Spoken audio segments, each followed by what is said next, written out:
২০২৪-এর পরে আবার কোনো একটা ইসলামিক দলের একজন গুরুত্বপূর্ণ একজন নেতা তিনি আবার জামাতে ইসলামের মানে বিপক্ষে কিছু কথা বলতেছে যে তারা এটা তারা ওটা হয়েছে এটা হয়েছে।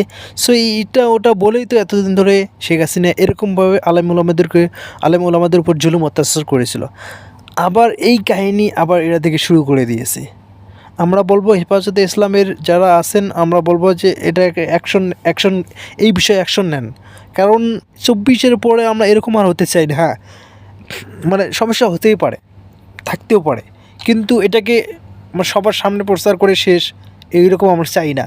যা কিছু হবে সবগুলো একসাথে বসে যেটা সহিশুদ্ধ হয় সেটা নিয়েই সবাই একসাথে থাকেন।